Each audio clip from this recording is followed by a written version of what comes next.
Few historians would deny that Nazi Germany's blitzkrieg across Western Europe in 1940 was anything other than spectacular. In almost all wars before, military campaigns were long, drawn-out affairs, often lasting years. But now, the motorized German army, the Wehrmacht, had achieved in a few weeks far in excess of even the German Kaiser of World War I, the almost complete occupation of Western Europe. But conquering a country is one thing, holding on to it is quite another. While much of the German leadership's attention was focused on fighting the Allied armies amassing on both fronts against them, many of the German and other Axis soldiers stationed in occupied Western countries like France, Belgium and Holland reveled in the prospect of enjoying the spoils of war, as opposed to the fighting in North Africa or the brutal Eastern Front. Prior to 1944, the German soldiers stationed in the West enjoyed good food, good wine, and the company of local women. All the while they were unaware that they were often being lured in by those brave men and women who refused to submit to Hitler's tyranny. In Holland, 3 young women would wage a secret war against their occupiers, using their innocent and youthful looks to lower their enemy's guard before they struck like a deadly black widow spider. They did not embrace leading their lives this way. They had no bloodlust. Rather, they simply did what had to be done in the name of freedom. This is their story. Welcome to Wars of the World.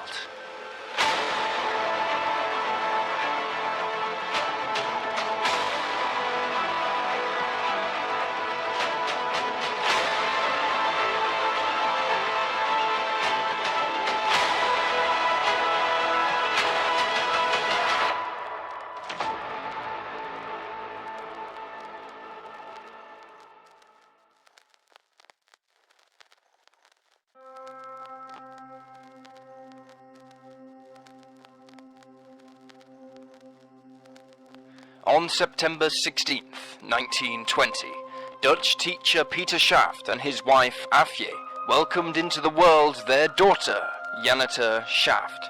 Known as Hanny, the little girl grew up with her parents in the city of Haarlem, the provincial capital of North Holland, where they led a relatively quiet life.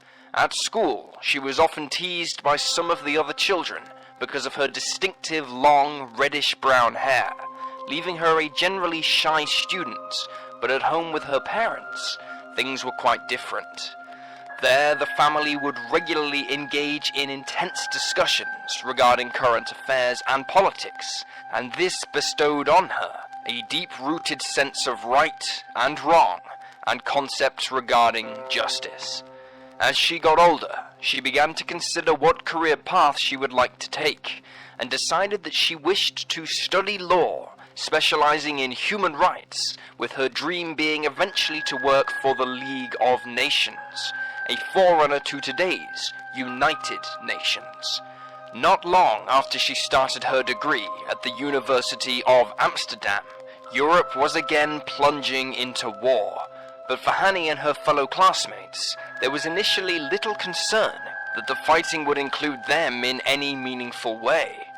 During the First World War, Holland, under the stewardship of Queen Wilhelmina along with several other European nations, declared themselves neutral in the conflict, and this successfully kept them out of the fighting. As Britain and France declared war on Germany on September 3rd, 1939, following Hitler's invasion of Poland, Queen Wilhelmina, who was still on the throne, again declared Holland's neutrality, believing this would protect them from the war.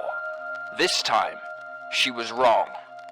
On May 10th, 1940, Holland was swept up in a German blitzkrieg as tanks and aircraft stormed through the Dutch border, while German paratroopers made an ultimately unsuccessful attempt to capture the Queen.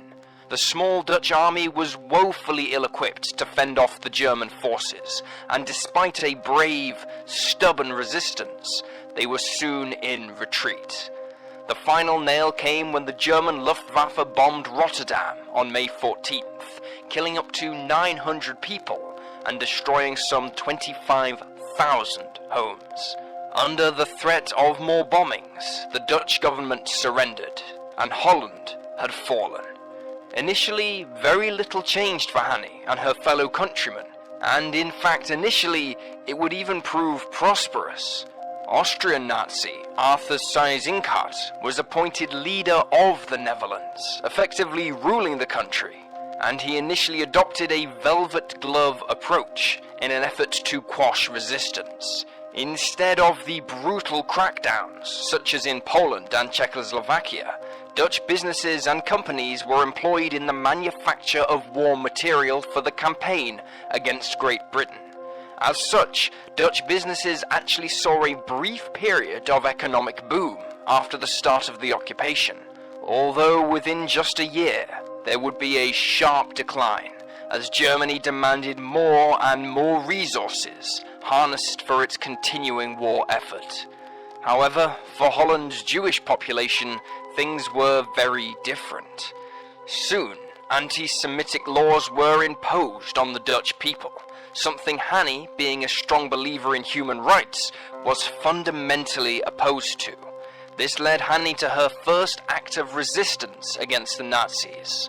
All Dutch citizens had to carry identification papers with them, and those papers of Jewish citizens were marked with a large J to single them out. This severely limited them in how they could live their lives in occupied Holland, as well as making them targets for assault or arrest by German soldiers. Thus Hanny went to a local swimming pool and stole 2 IDs for 2 of her Jewish friends she had met at university.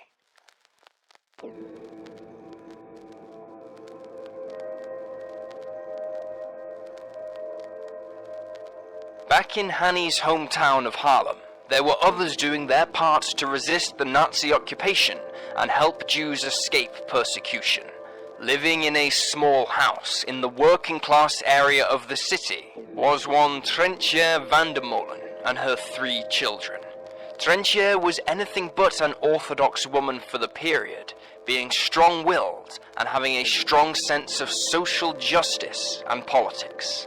Having divorced her husband, itself an unusual situation for a woman in 1930s Holland, she raised her 2 girls and 1 boy on strongly socialist principles, eventually becoming part of a growing communist movement in Holland.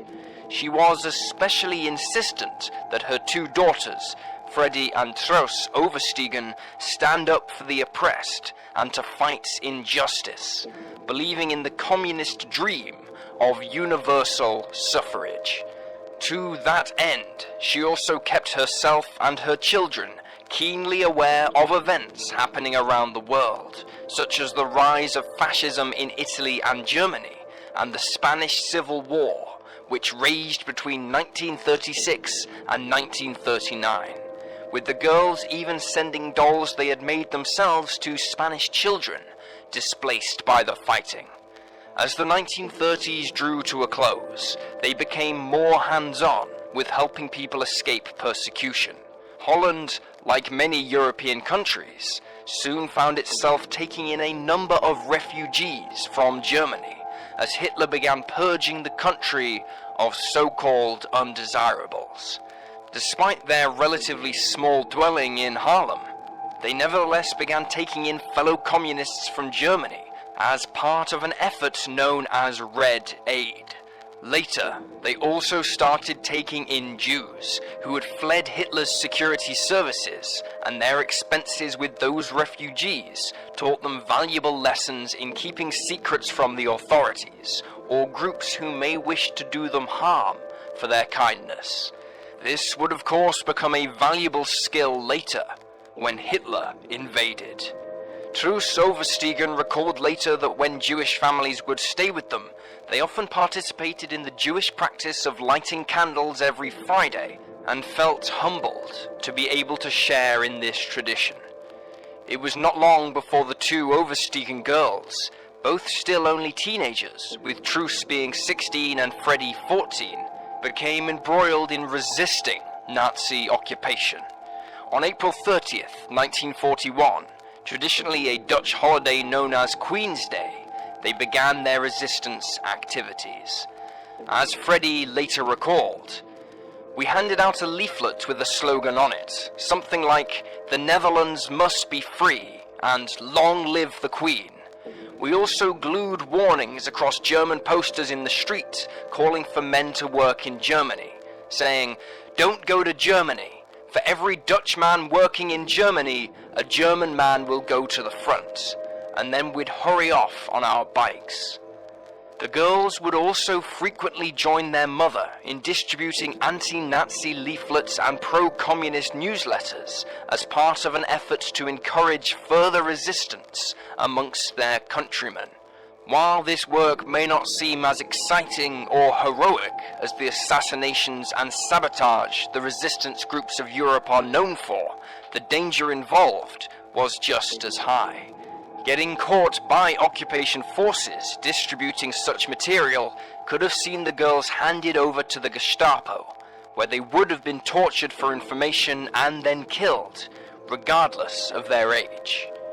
Very soon, the usefulness of the two girls for more active roles in opposing the Nazis was recognized by their local resistance leader, Frans van der Wiel, head of the Council of Resistance, which had ties to the Dutch Communist Party. Van der Wiel approached the girls' mother and asked for her permission to allow the girls to be trained in firearms, explosives, and sabotage. When she saw how desperately the girls wanted to get involved, she agreed, stating that it was a necessity for her girls to fight their fascist oppressors. Their mother made only one demand of them, that they should do whatever the resistance asks of them, but never lose their humanity in the process. Thus the sisters and 5 other new recruits began their education out in the woods, where they were trained not just to fight Germans, but Dutch collaborators. Upon completion of this training, they went to work and initially acted as couriers, carrying messages between different resistance groups. Women enjoyed a greater degree of anonymity when dealing with the German soldiers, who, at least initially, viewed men as being the predominant members of the resistance.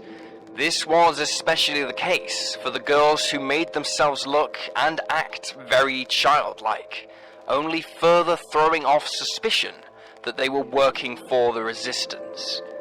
However, over time, their usefulness in other capacities was soon recognized, and their duties increased to include helping smuggle Jewish children past checkpoints, as young girls walking with children was not an uncommon or suspicious sight. They also undertook work at a resistance hospital, where they tended to those who couldn't go to regular hospitals without being discovered by the Nazis and arrested. Eventually, it was time for them to get more hands-on in the fighting, but again using their youthful feminine looks to their advantage. They were soon used to distract guards while resistance members started fires or planted bombs at German and government facilities.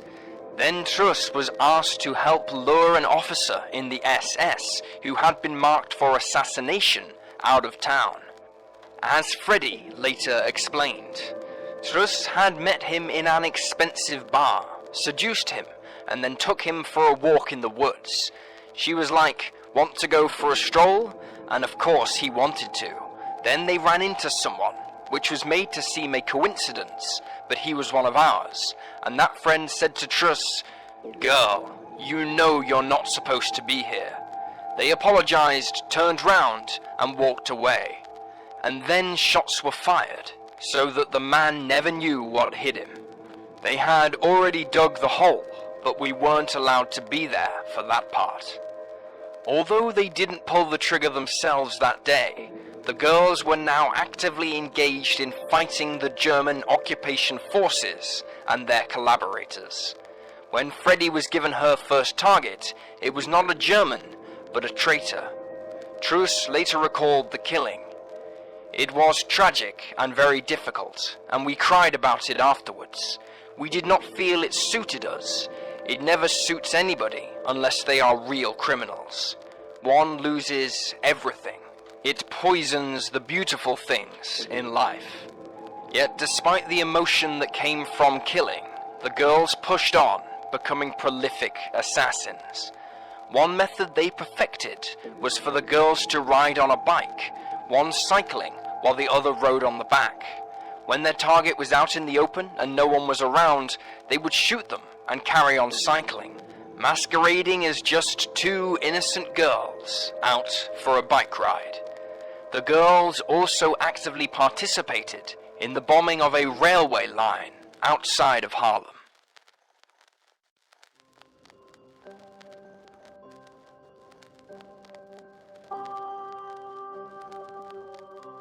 Back in Amsterdam, things for Hannie Schaft under Nazi occupation were becoming more and more unbearable.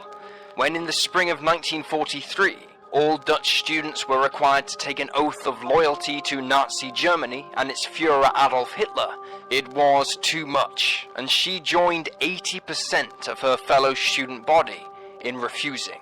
She thus immediately lost her place at university, and so made her way home to Harlem.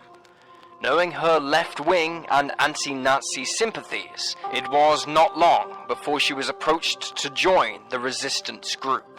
Hannie agreed to join, but was dismayed that they intended to use her as a courier, and demanded that she be allowed to fight. The resistance leaders, possibly encouraged by the success of the Oversteegen sisters, decided to give her a chance to prove herself as an assassin, and she was told to meet up with a contact who would guide her to a man they had marked for death. As the target approached, her contact handed her a gun, and when the opportunity presented itself, he told her to shoot. Without any hesitation, Hannie raised the gun at the man and fired. But nothing happened. Hannie frantically fired again and again as the man started walking towards them. But each time, all the gun did was produce a clicking sound. It was then that it was revealed to her that it had all been a test, and that her target was in fact a high-ranking member of the resistance. Hannie was furious over the deception, but her anger was abated when she was told that she had passed the test, and that next time, the target would be real, and the gun loaded. Thus, Hannie joined the Oversteegen sisters, carrying out, among other vital duties, assassinations, or liquidations as they referred to them. While the ultimate goal was of course to lift Nazi occupation of the Netherlands, their targets remained primarily fellow Dutch citizens who were actively collaborating with the Germans. They especially targeted members of the NSB, the Dutch Nazi Party, of which around 3% of the adult male population in 1940 were members.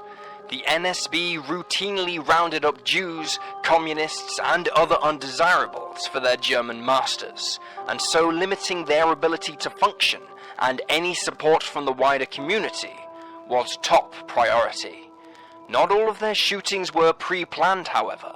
On one occasion, Truss observed a Dutch SS soldier take a baby from a terrified family he was questioning and smash her head against a wall. Horrified and enraged, she took out her pistol and shot the soldier dead. She knew this wouldn't bring the child back or ease the family's pain, but felt there was some sort of justice for them. Sadly, though, the risk was not confined to themselves.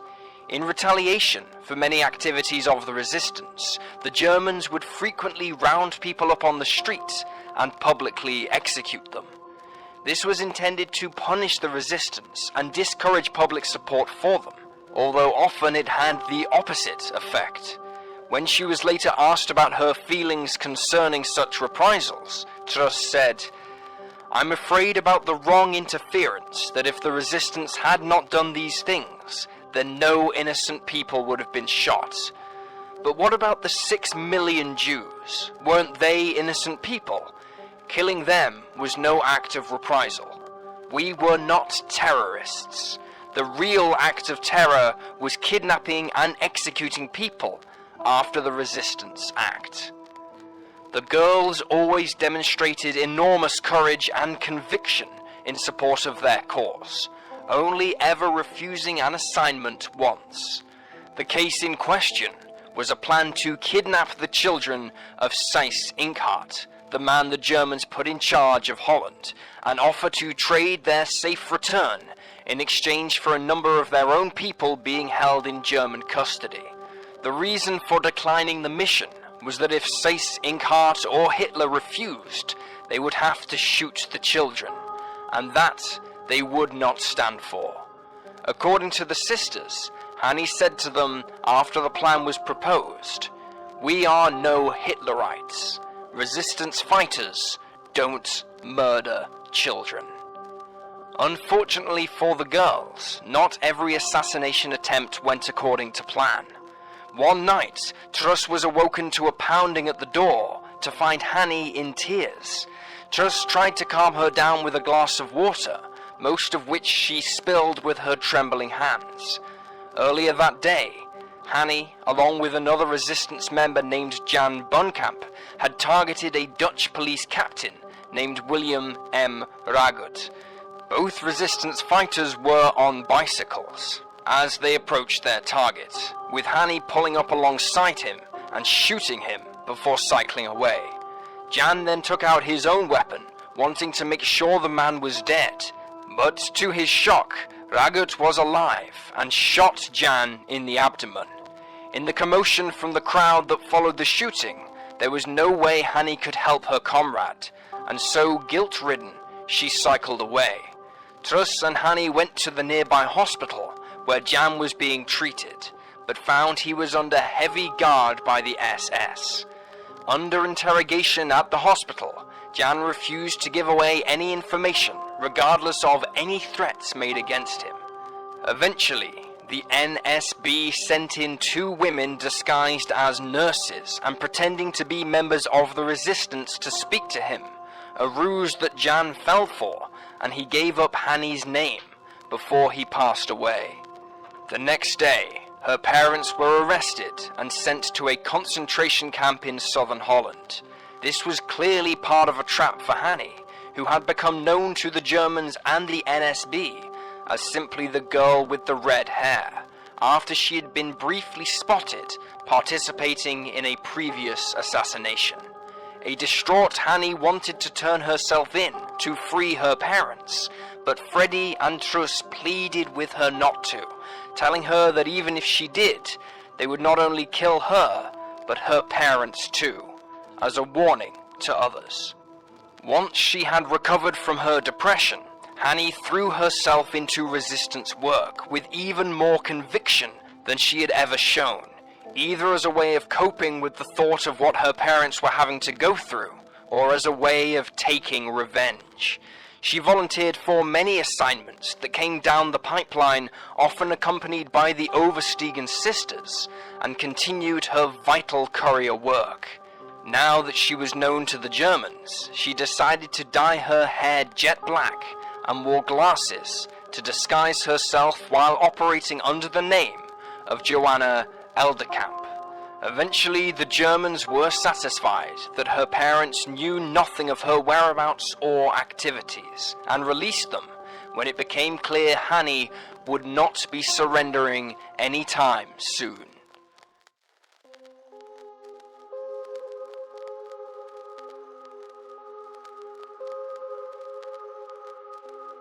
On Tuesday, 5th of September, 1944, news began circling across occupied Holland that the people had been waiting to hear for over 4 years.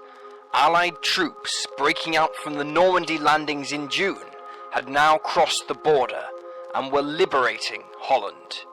It would turn out to be a false report, but shortly afterwards, Allied troops invaded for real and were slowly bleeding the German army to death. This was a crucial time for the resistance, as they stepped up their campaigns, not only to hamper the German army's efforts to fight off the Allies, but also to stop members of the NSB and other collaborators from disappearing amongst the chaos. By March of 1944, the end of the war was clearly in sight, with huge areas of Holland already liberated. British, Canadian and Polish forces, which had by this time crossed into Germany from France, were circling back to attack remaining German troops from within Germany itself. Yet despite this, the girls continued to do their vital resistance work, determined to do so up to the very last minute. Then, on the evening of March 21st, 1945, Hanny, posing as Joanna, was smuggling some copies of the underground newspaper called The Truth in her bicycle when she was stopped by two German soldiers at a checkpoint in Haarlem. Her luck had finally run out as they discovered the newspapers and a pistol she had tried to conceal in her bag. She was swiftly arrested, and her captors began to suspect she was the much sought after girl with the red hair. They began an investigation which included torture, but she never broke, insisting she was Joanna. They even brought in pro-Nazi civilians who had claimed to know Hanny or had witnessed her assassinations, but it was not until days after being imprisoned that their suspicions were confirmed when her natural red hair began appearing at the roots. Fearing for their friend and comrade in arms, Truss reportedly concocted a plan to rescue her, but without the resources to carry out a raid on a heavily defended SS installation, it all came to nothing. Despite all efforts to extract information from Hanny, she never betrayed her friends, and so upon the orders of Hitler himself, on April 17th, 1945, Hanny Schaft was led out to be shot. The exact story of what happened at her execution varies from source to source, but the general tale has nonetheless fallen into Dutch folklore, and follows that an SS officer fired the first shot. However, this shot, which was aimed at her head, only grazed her temple and sent Hanny to the floor, where she defiantly declared, "Idiots, I shoot better." Some accounts state that either another SS or NSB soldier then walked up to her and shot her execution style with a pistol, while other accounts have her riddled with bullets from a submachine gun. Regardless of which is true, Hanny Schaft, the girl with the red hair, was dead. Just 18 days later, the German army surrendered to the Allies, and the war in Europe was over.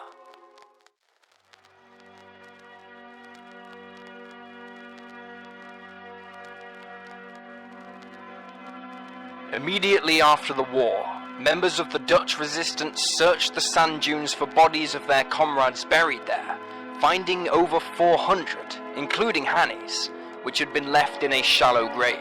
She was exhumed, and on November 27, 1945, she was given a state funeral presided over by Queen Wilhelmina herself, who described Hanny as the symbol of Dutch resistance.